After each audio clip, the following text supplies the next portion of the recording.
Hi everybody, welcome. I'm so happy we're here together.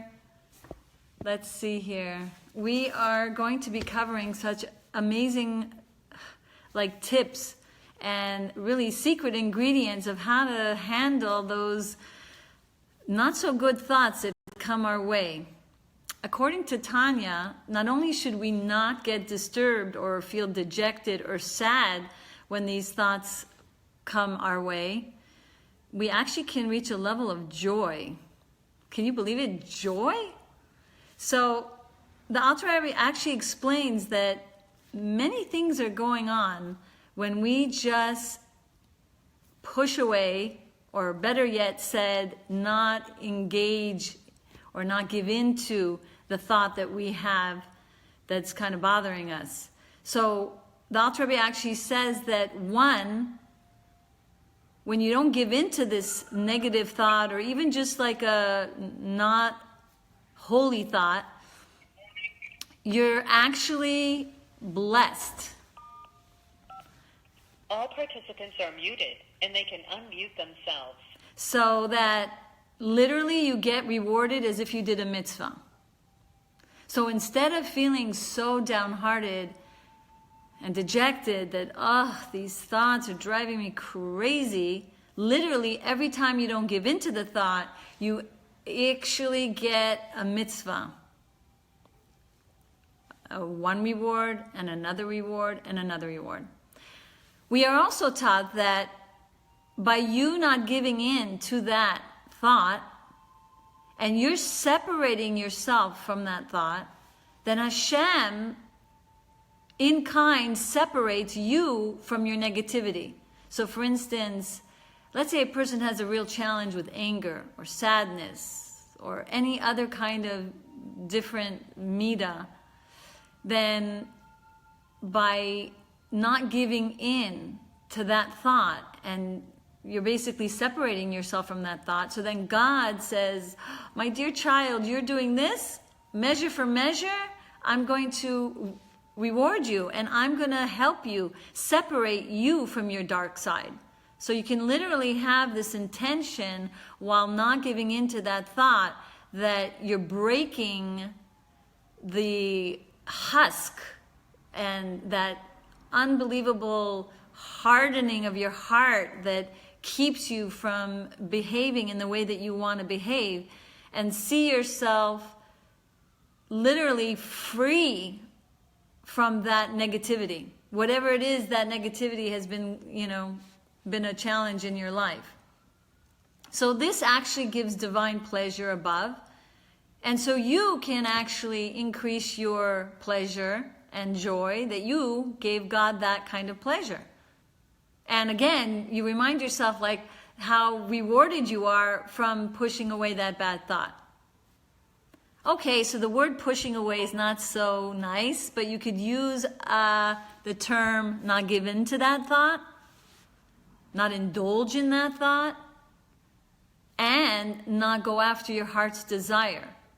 Most people think not to go after your heart's desires are taivas, pleasures. Oh, I have a pleasure in eating cookies, so I'm not going to go after my heart's desire, and I'm not going to have 10 cookies. But the Tanya teaches us that the heart's desires is actually all negative emotions. The heart is where your anger, your sadness, and all those emotions come from. So when you think about the mitzvah not to go after your heart's desires, it's also these thoughts of desiring to do a not good deed, or God forbid even a sin. So when you don't go after your heart's feeling of anger, and you don't then act in an angry way, or when you don't go after your sad heart and you really overcome it and just force yourself to be besimcha, then you just did a mitzvah of not going after your heart's desire, and you get rewarded. A good place to stop and meditate on this concept is at the third paragraph of Shema. So every day, how many times do we say the Shema? We can stop there and say, yippee! I am going to work really hard today not to go after my heart's desires, because God is going to make me kadosh. Because if you look at the sentence following that, it says that Hashem will make you holy. By you separating yourself from that desire and from that thought, God will make you kadosh. Meaning, you might not be 100% holy tzaddik, but Hashem will separate you from your dark side. So today you will be that much more holier from that endeavor. So another key factor of really getting rid of these barriers of our heart is a key ingredient of humbling yourself before another fellow Jew. So like we want all kinds of tactics to be able to soften our heart and get to the deepest essence of our soul. We know that God commands us to circumcise our heart. Not just an 8-day baby gets circumcised.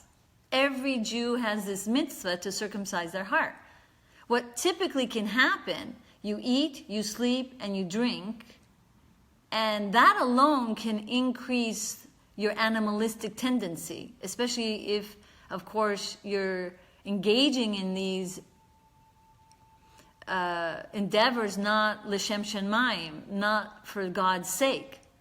So if you can remember that this is one way to be able to break through the barriers of your hardened heart. Because we all are born with the godly soul enclosed within the animal soul. And the negativity of the animal soul, the thoughts, the speech, and the actions of the lower base animalistic tendencies are those barriers that are covering our inner essence of our soul. So each time we do these activities, not going after our heart's desire, humbling ourselves before every Jew, then this layer gets removed, and another layer, and another layer. And just as God is infinite, we have an infinite level of holiness to attain.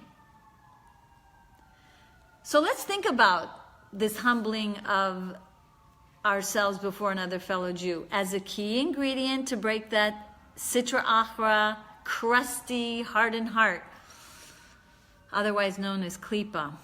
Klipa actually means a shell. So, generally speaking, when do you get, that perfect opportunity to feel humble before another person? Not when they're treating you so nicely. It's kind of those sticky moments where they're not respecting you, not listening to you, or, God forbid, worse. So the Alter Rebbe actually says that if you can just deeply consider that you and the other are all coming from the same source. And in fact, their weakness or their literal sin that they may be doing, and even on purpose to rebel against God, is not in your hands to make any kind of judgment of who is the better of the two. Because one may be born with a temperament and fiery temperament of a baker's oven, and another person is born frigid. But the person that's born frigid may have been given a very high quality of intellectual wherewithal, and they have the capacity to really connect to Hashem, and they are not saying Birkat HaMazon with any fervor, with any passion, and kind of not doing justice to the high soul that they've been given, that their lack of a kavana in Birkat HaMazon could be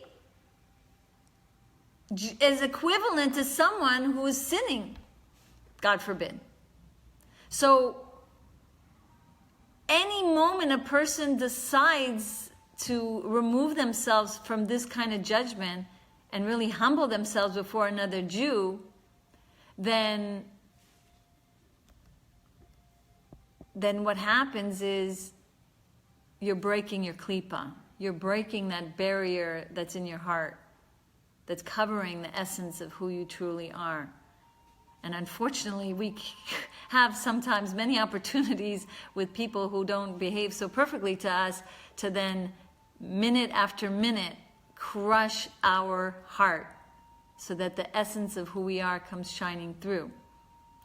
Interesting, the Alter Rebbe also says that we can humble ourselves by looking at our past sins, and not as a means to be depressed and bitter-heartedness. Actually, because the Rebbe in this generation says that the work today is simcha, that we can actually do a level of an accounting of our soul, not in a depressive way.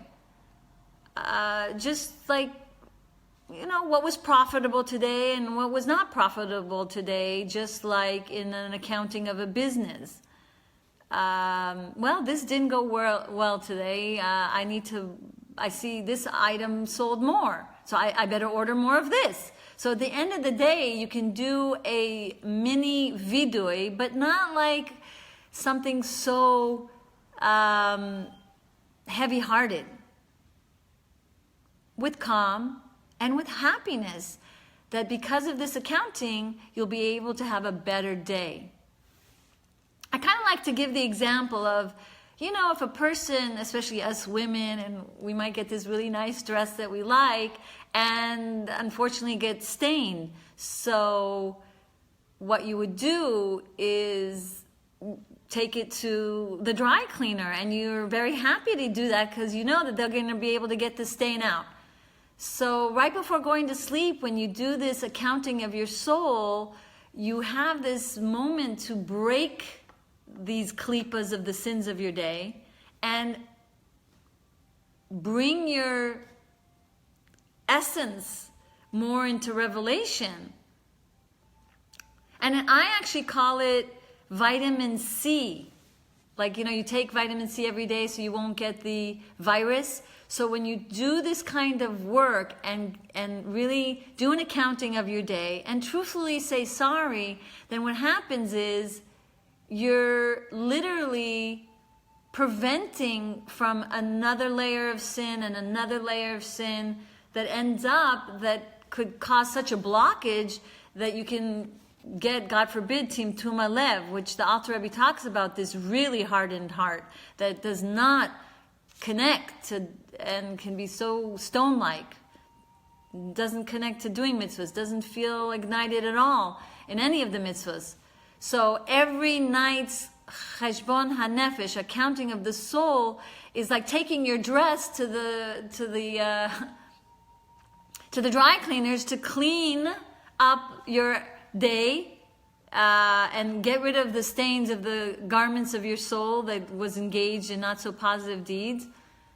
And another example I give is like flossing your teeth, right? So that the bacteria won't get stuck in your mouth and accumulate. So it's like flossing your soul. So it's a happy moment to be refreshed. Not only does it protect you from like the long-term effect of Timtum Lev, God forbid, but it actually helps your soul that night enter the higher worlds. Let me explain. We go to sleep, our soul leaves us. And if we don't do this cheshbon hanefesh, then all the sins are like kind of like plaque on our being, and it then weighs our soul heavy down so that the soul can't as easily rise to the higher worlds.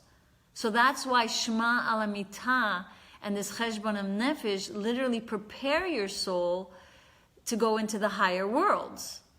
Now, depending on how your day went and how you end up your day in this ritual, then depends on how high the soul can enter the higher worlds. So imagine if it's so bombarded by sins, it might end up being stuck in between the worlds, meaning out of the body, but not in the higher worlds. And this is very tiring, the Alter Rebbe says. Very tiring. That's why a person can get 10 hours of sleep and wake up very tired. And why do we want our higher world experience for our soul? Because there, our mitzvahs, all the learning that we did, gets planted in our brain and in our heart. Yes. So imagine you don't get this opportunity.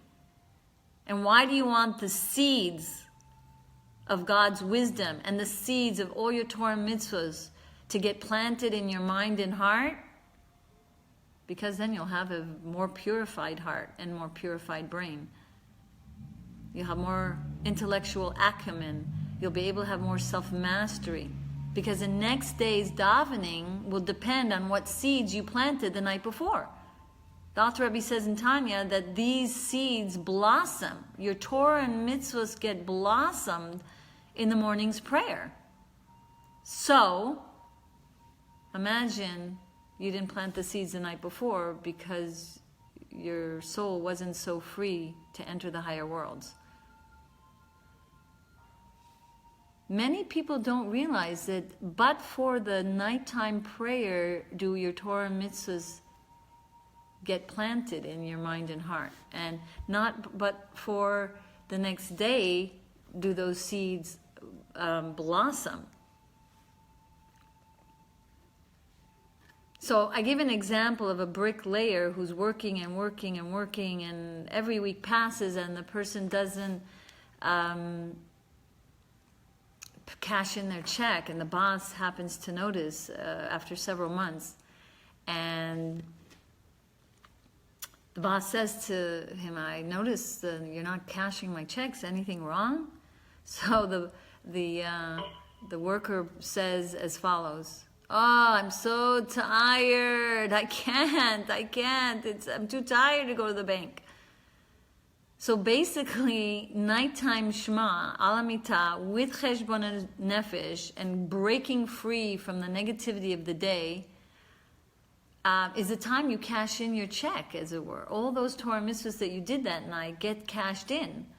And next day's davening helps it blossom and grow and develop. So think about it. You put an alarm to go to wake up, maybe put an alarm to go to bed. So you don't go to bed like so tired and then not do this most important service before you're going to sleep, so that you can access really this supernal, delightful essence of your soul.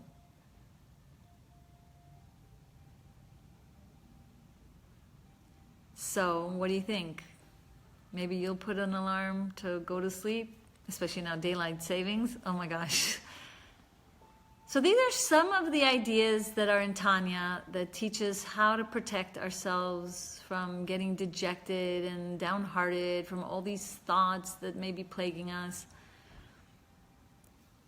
You know, at one time I was reading Tanya and it blew me away and healed my soul forever.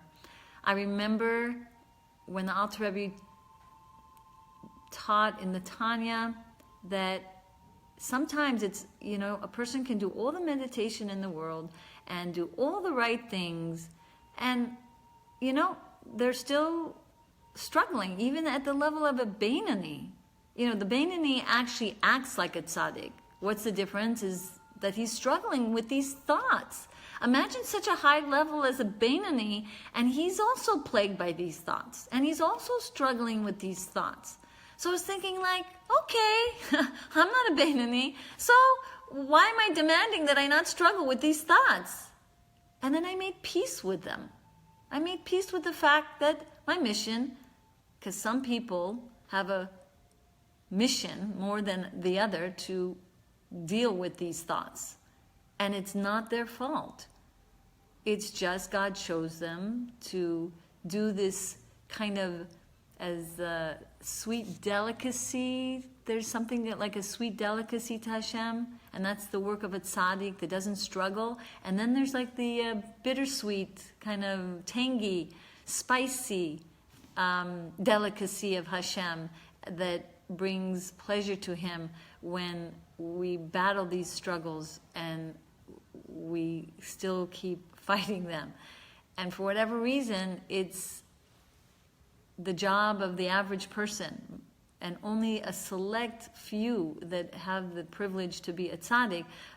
But in fact, the pleasure of the sweetness, as sweet as it is not as pleasurable to Hashem like the work of a Beinani or of the non-tzaddik. Because it says, like, pushing a bad thought away, or ignoring it, gives God more pleasure than praising Hashem like all day long. It's that delightful. It's that worthy. So minimally we could say to ourselves, we don't have to feel so bad, because even a Beinani struggles with these thoughts. We can embrace ourselves, embrace the task at hand, and not let the secondary not good thoughts plague us, because there's the not good thought, and then there's the free choice. Am I going to give in to the thoughts of dejection, feeling like a loser or failure, or am I going to embrace the fact that I have a lot to celebrate when I do not give in to that thought, and I can reach a level of joy because of so much rewards and so much positive outcome of day by day God removing me from my dark side, because I'm not delving even deeper to these negative thoughts, which are the byproducts that are not healthy for us. All right, so I hope you have a blessed day, and especially right now with all the pressure with the upcoming holiday. But I do want to share with you something that I wanted to share with you during Purim, but because the Rebbe actually says whatever goes on and happens in the month of Adar, whatever level of simcha that we participate in the month of Adar, it'll last us till the next year on Adar. So the concept is as follows. When you look at the Megillah, it said, Achashverosh, hu Achashverosh. And it's like a very fascinating story regarding this very interesting, I thought, like, how could it ever be that not 100% of the Jewish people were for Mordecai after he saved their life? Imagine that. But you look in the Megillah and it says that most of the Jews, accepted Mordecai as a great man. I'm like, most?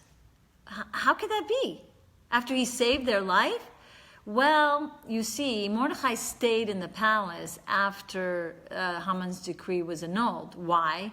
Because he knew Achashverosh, who Achashverosh. He knew that there's still a chance that the Achashverosh, the wicked Achashverosh, will still be the wicked Achashverosh. He might change his mind and do another decree. So Mordecai decided to stay in the palace to protect the Jewish people. But, some of these Yidden were looking down at him, like, what are you doing? You should now, the decree is over, get back to your Talmud studies, what? The prestige, the honor, the money is keeping you in the palace? And they look down at Mordecai. So like, the Rebbe was teaching us that just like Mordecai knew, and he did such self-sacrifice to stay in the palace. Of course he wanted to go to the study hall and study all day long and be in a safe haven. We have a mission to do, and we have to stay a Jew, a Yehudi, hu Yehudi. Just like Achashverosh, hu Achashverosh. with whatever battles and challenges and struggles of the day, we got to keep strong. We got to keep our Jewish essence pulsating and not let all the shtus and whatever's going on around us taint or break down our lofty heights of the true essence of who we are. My blessings to you is in the last days of Adar to completely be besimcha, so that all the joy of this month will pour into Nisan, and the miracles of Adar will pour into the miracles of Pesach, and have a beautiful rest of the day. And we could do actually a meditation now. Let's do that. All right. Let me get the music going. You want to bring me the... Thank you. So let's do a meditation. And the meditation is going to be... Oh, could be the battery just died. Oh no, there it is. Starting anew. Okay, so let's do a meditation to really help it get integrated into our psyche. I'll let you listen to the music now. Hi, everybody. So you can now get in a comfortable position and hi. And then with every breath you take, just feel a wave of relaxation.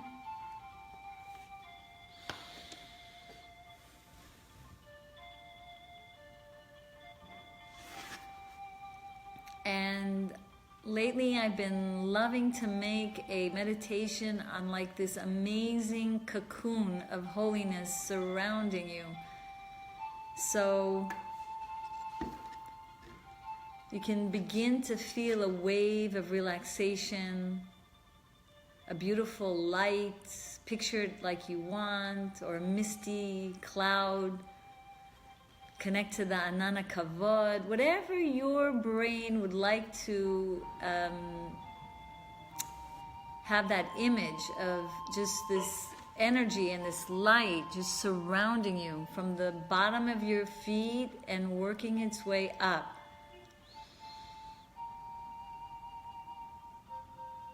And like every time it moves upward from your toes to your ankle, just feel this wave of relaxation. Almost as if a tingling sensation of all the stress leaving you in that particular part of the body. So it's moving upward and upward, round and round, up to your legs and around your thighs, around your back and your stomach area, circling around now your heart, just literally helping all your organs, especially your heart, begins to calmly beat with all this amazing calmness.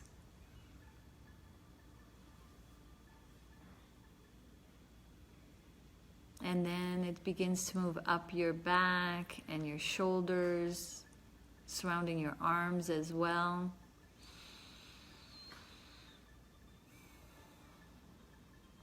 And as your body becomes more relaxed and as this healing energy moves forward to your head, your brain begins to feel relaxed.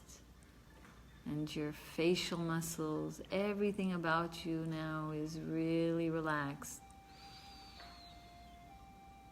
And in this cocoon of love, cocoon of beautiful, holy energies surrounding you, uplifting you now and taking you to a most amazing, beautiful place. A place that just was made for you. Helps you relax, helps you really be in tune with your true inner self. As you see this place from a distance and you are about to get closer to the entrance, you notice only positivity can enter.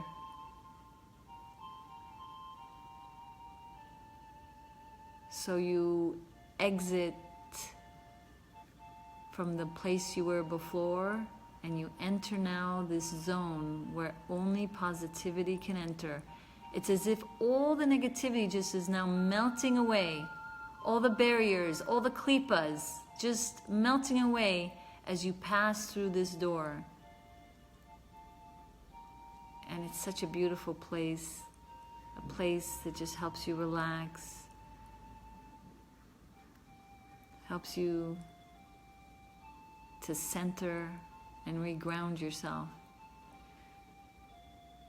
Now that the barriers are gone, you can really think deeply who you truly are.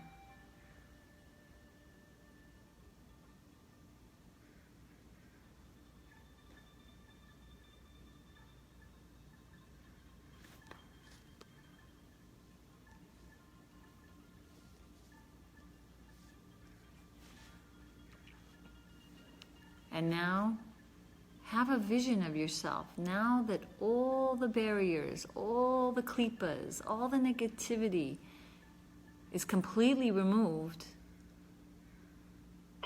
feel the freedom of being the best you. Literally see a vision of yourself feeling so free, so happy, so calm. Your mind is clear, and you have the ability to have self-regulation, literally a master of the self.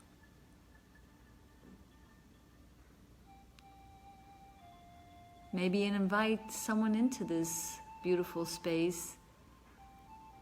Maybe someone that's a bit challenging, but now you are able to handle them with love, with patience, with acceptance and compassion. You are your best you. And it feels so good to see this vision, because that's who you truly are.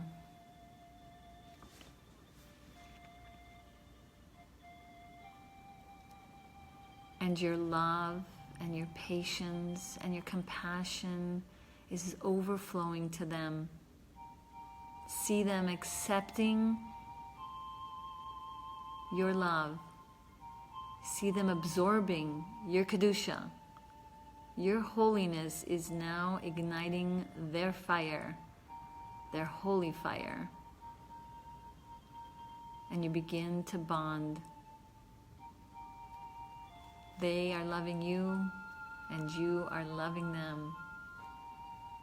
So sweet, so much light, so much love.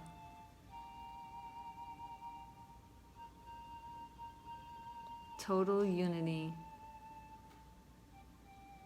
And your light and your fire is literally melting theirs away.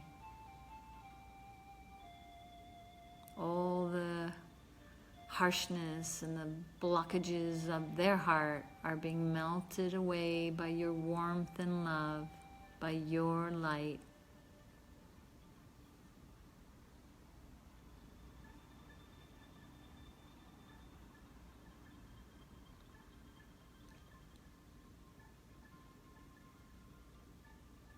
And then take a moment and say a little prayer. Please, Hashem, I beg you for your sake. As the Alter Rebbe actually says, it's a guarantee that Hashem will help you, because you and Hashem are one. that this vision become a reality, that this vision becomes etched in the deepest grooves of your psyche, into your brain and into your heart. Pray that the new neural pathway that is created by this practice vision will make obsolete the harsh, old patterns of our negative mindset.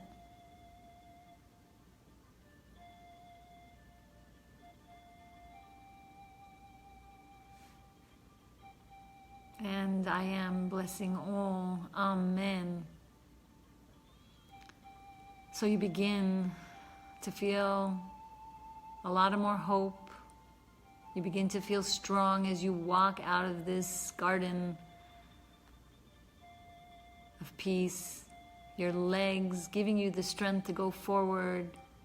You feel your heart calmly beating because you are now so much closer to the truth of the essence of your being.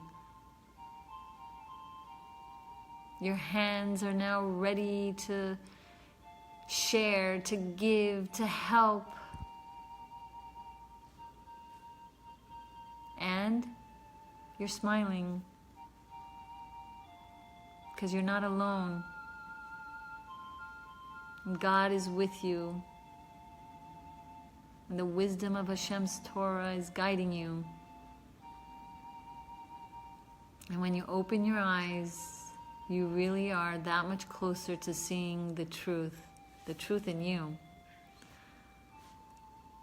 Have a blessed rest of the day, and thank you for tuning in. Tonight, actually, look on the Facebook that we're going to have a conference for Sparks, and we're going to tackle the challenges of Pesach, and how Pesach can sometimes try to steal away our happiness, but we're not going to let anything steal our happiness away. All right, so hope to see you online with the Sparks Conference. Thank you. Bye-bye.